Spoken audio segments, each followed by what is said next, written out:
व्यवस्थापन आम्हाला गेल्या वर्षापासून आमच्या डोक्यात होती आणि आम्ही सगळे शालेय व्यवस्थापन समिती असेल, आमचे शिक्षक असतील, सगळ्यांचा विचार होता की आपण एक जी जळकोटवाडी का जे की गुरुवाडी असं काहीतरी एक आहे त्यांनी बसवलं आहे आणि आपल्याला त्याचा एक चांगला परिणाम वाटला की विद्यार्थी बरोबर टायमाला अभ्यासाला बसतात आणि बरोबर टायमाला सुट्टी पण होते आणि त्यांचा तेवढ्या वेळामध्ये 2 तासात चांगला अभ्यास होतो. त्या उद्देशानं आम्ही गेले 6 महिने सायरन हुडकत होतो. आम्हाला सायरन काय भेटलं नाही. तर आम्ही याच्यापूर्वी काय केलं की आम्ही शाळेला 2 भोंगे आणले, आता आपल्या शाळेवर आहेत आणि त्या भोंग्याच्या माध्यमातून मोबाईलवरून सायरन 1-2 महिने वाजवले शाळा बंद होण्याच्या अगोदर.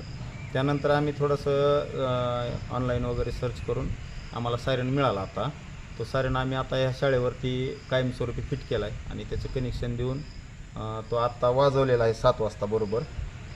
7 ते 9 हा अभ्यासाचा वेळ असतो. त्या वेळेमध्ये आमच्या गावामध्ये सध्या तरी चांगले परिणाम झाला आहे. त्याच्यात मोबाईल आणि टी व्ही पालक बी आणि विद्यार्थी बी दोघं पण बंद ठेवतात आणि अभ्यासाला बसतात आणि आम्ही प्रत्येक घरी आमच्या 2 टीम करून आमची जी शालेय व्यवस्थापन समिती असेल, माझे विद्यार्थी संघाचे अध्यक्ष त्यांची समिती असेल, असे 2 ग्रुप करतो आणि त्या 2 ग्रुप वाईज आम्ही गल्ली टू गल्ली म्हणजे घर ते घर जाऊन लेकरं खरंच अभ्यास करायलेत का याची पाहणी करतो. त्यामध्ये आमचे आठवड्यातून 2 वेळेस आमचे शिक्षकसुद्धा येतात, 2-2 शिक्षक येतात.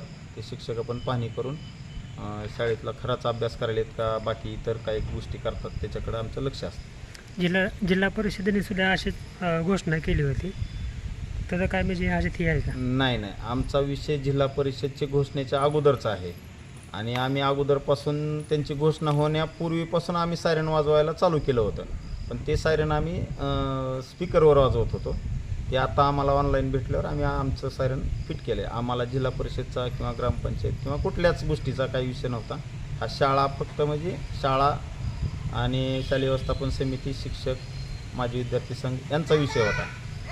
बाहेर कुणाचाही बाकीच्यांचा आमचा काही संबंध नव्हता किंवा आम्हाला त्यांचा काही विषय नव्हता. आता त्यांचं मत आहे ते चांगल्या गोष्टीसाठी आहे, त्याच्याबद्दल आपल्याला काही त्यांना बोलायचं नाही. परंतु त्यांचा जो विचार मांडायच्या अगोदर आम्ही हा विचार आमच्या गावामध्ये आम्ही चालू केलेला आहे.